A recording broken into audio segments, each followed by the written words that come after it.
And now I'm on my own. Let's get going. It's actually hard. I felt my body reacting weirdly. And I have to tell you that just the thought of me extending my stay and staying by myself in Kyoto was like my heart was beating fast. I'm like, Ila, what are you doing? Is this prefecture? Bruh. Is Kyoto prefecture? Even if I was kind of followed by a foreigner to my accommodation, actually it's so hard to change layouts all the time. I think it's good.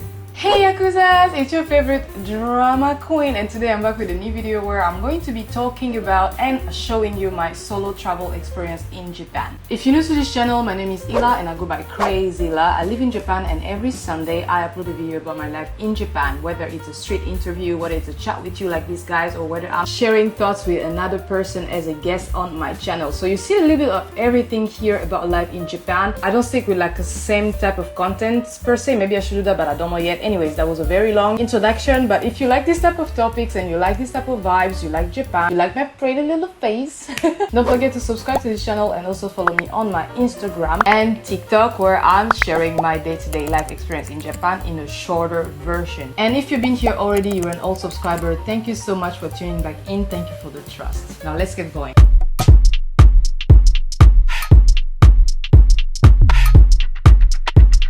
So I'd like to put you in context first as of why I came to this place in the first place, right? So I came with my co-workers because my boss organized a summer retreat in Nara Prefecture, Japan. He apparently does that every once in a while, apparently every 3 months, and I didn't know because I'm sort of fairly new in the company. And it was a 3-day trip where we would experience different type of things in Nara Prefecture, basically like being connected more with the locals and doing volunteer sort of activities. I'm pretty sure you've seen that in my 2 or 3 previous videos on this channel. I mean, I hope you've seen that. If not, check those out. It was a great opportunity for me to interact again with the Japanese locals because I think I don't have that opportunity much. You know, I live in an area where everybody's busy, you know, all kinds of Tokyo, Yokohama, and up there Saitama, people are like busy working, but in like inaka, in like villages of Japan where people are more authentic, or people authentic, I don't know if I'm pronouncing it right, authentic, and people are more connected with nature and things like that. I don't do that much after graduating. I was doing sort of that with JICA because I was a JICA scholar doing my master's degree, but after I started working I didn't have that much opportunity. So it's always a new way for me to learn much more about the Japanese culture and the way things are set up in this country, and it helps me also to grow as a person.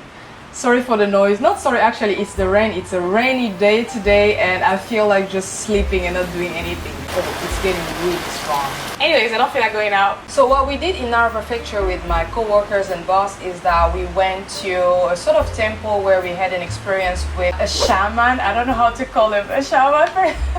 And we had like a meditation session where we had to go out of our body and forget about anything material that is surrounding us and just be with our inner self and have some deep thoughts about our beings and the things we give importance to that are not exactly always important. And that was an amazing experience because I've been doing meditation by myself for a while now. I think I was more consistent in 2020 when the lockdown started, and after that I kind of left it out because I could never concentrate. I was always kind of sleeping while I'm doing it, which is not a bad thing apparently when you hear people doing meditation talking about it, but I was like always in my thoughts. And because 2020 was the first year where I got to know anxiety, what it feels like and what it's like for the first time, it was really hard for me to be able to do meditation properly. And in this summer retreat I experienced a different type of meditation, and even if it was really short, it was pretty much effective because it reset me so much. Like I really went back to not zero, but it did reset me. We also went around some very old Japanese high school that was built in the 1800s and stopped working. Actually, there were no students anymore in the 1900s, so they transformed it into an accommodation, and that was a nice experience to see how the Japanese classroom in the middle of nature was set up. Like, I was always wondering, how could you fail in such a system? There's just no way I'm gonna fail in school if I'm studying in such an environment. You literally see from the morning how the clouds are forming. There's like a nice bridge around, and there's also an onsen place as well as the river, so you could also have some barbecue around. So I don't know if you can fail studying in such an area. It was really great to be spending the night there. But the thing is, during the summer retreat we were changing accommodation every night. There's not a place we slept twice at. We kept changing, and I was like, why are we so unstable during this trip? But it was actually important because you get to experience in a short period period different type of setup in Japan, and that was just amazing. I think I'll try to change the mic to have like the noise cancelling type, because I'm not sure how this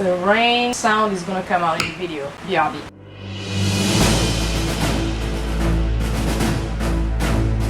I'm back and I hope the sound is better. So about this solo trip per se, it's not the first time for me to travel by myself. But when I do that, I go to a destination where I have family, I have friends. But to go in a place where I know nobody, I know nothing about it, I know no one, it's like my first time to do it. And it's not like I've never been in Kyoto before. I've been here already, but it was with a group of friends, and it was about 2 to 3 years ago. My experience with the summer retreat was great actually. I got to understand much more, you know, deepen my understanding of the Japanese culture and how they interact with each other and all these things about this amazing country. But I decided to also go on a solo trip right after. I saw an opportunity there and I was like, okay, I'm gonna be asking my company for remote work at least for this week. Thankfully they said yes, and I could actually do it at my place. But I was like, since I'm going to Nara and it's next to Kyoto, I should just like extend the whole week and stay there. And I have to tell you that just the thought of me extending my stay and staying by myself in Kyoto was like, I don't know, it was really weird. I started looking for Airbnbs online and see what I could actually afford, because it's nice to solo travel, but you have to understand that it's on a budget, and I'm not like Shinzo Abe's daughter and rest in peace. See, I'm always throwing on Shinzo Abe on my channel, and still weird to realize that he's actually gone in a tragic way. So yeah, just to say that I had to watch out about how I'm going to spend all of this. I realized in my adulting that I'm the kind of person that doesn't spend a lot, because I'm really anxious of what is going to happen in the future, so I tend to want to save. Even if at the end of the day I end up not having much to save, because I'm living in Japan and I have like minimum wage salary. And this time I was like, okay, I have to stop overthinking too much about this, because it's been a while since I've done like crazy shoppings and I didn't really buy anything for myself and like to please myself. This time I should maybe put that money in a trip. It's also harder for me because I pay my school by myself and I have to think of my tuition fees and all of that. So it makes me like really overthink on how I spend my money. But this time I was like, I have to stop overthinking and just try this, because that's what people do when they grow up, and I have this opportunity right now. I might not have it tomorrow. Let me just do it. So maybe it feels like it's easy to look at me like through your phone or through your PC and say, yeah, it's just easy. You just like book and click here and there on the internet, and then you just take your suitcases and travel. It's actually hard. It's really hard. Like I felt my body reacting weirdly when I started looking for Airbnbs online, check what is nearby Kyoto station and how much it is, and how many nights will I be staying away from my home or from my place, or away from work or stuff like that. I came across this amazing condo and I can't wait to show you how it looks like, guys. It's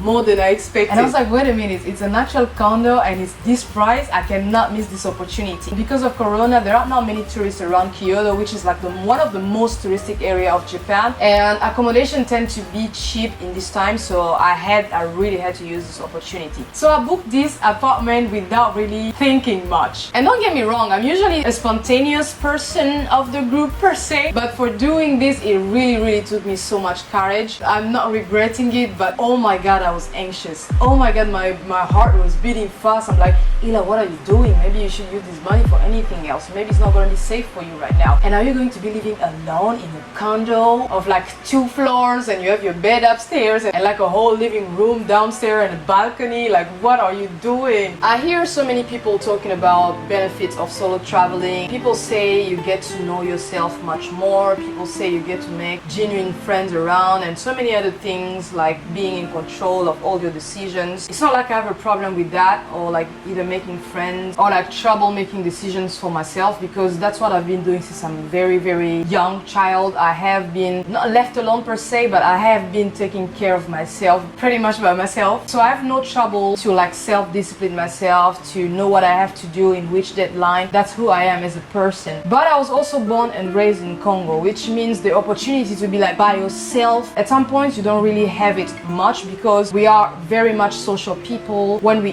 eat together. When we go out together. When we sleep together. I have rarely had the opportunity to have my own room. Actually, the way I grew up, I was always with like a sister or a cousin or something like that. And my first alone apartment was actually in Japan when I came in 2017. I really had trouble to sleep by myself, to have a nice eating routine. Yes, I've been living by myself in Japan, but it was in like an urban area and not like isolated from everybody and be in nature per se, and like having a whole house like this by myself. Not really. I think I'm enjoying this very much to the level I don't want to go out. I'm in Kyoto, around Kyoto station, which means I am literally in a touristic area. I can explore any place that you can dream of, all the temples and things like that. I had my own plan, and because I also have to remote work, I was thinking of what type of night activity I'll be doing, what type of day activity I'll be doing. But then when I came in this house, I was like, I don't feel like I'm going out.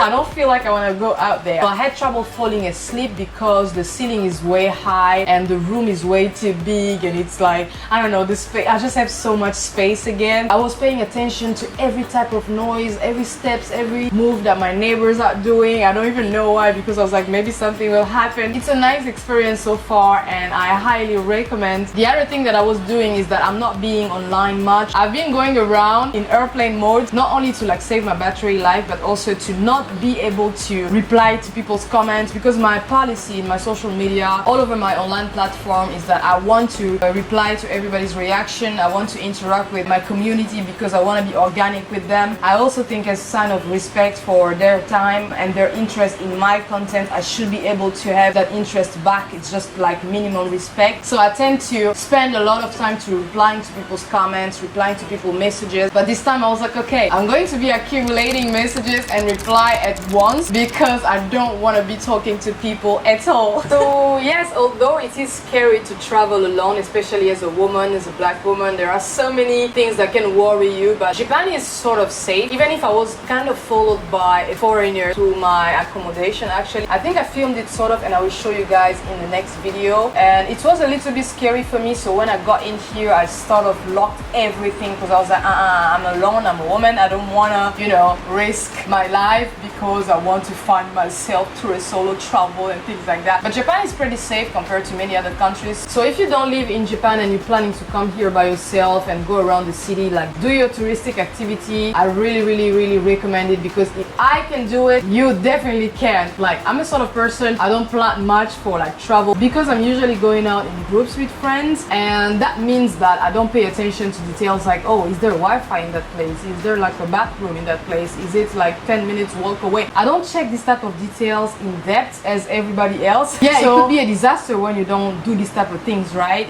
Many things could actually go wrong, but so far so good. So again, if I can do it, you can definitely do it. Alright, Yakuzas, this is pretty much it for the video. I really hope you enjoyed it. You enjoyed watching me going around Nara Prefecture and also talking about my experience traveling alone in Japan for the first time. If you did, give this video a thumbs up. Don't forget to comment, to share with your community, as well as subscribing and activating the notification bell. Yeah, keep in touch and BRB.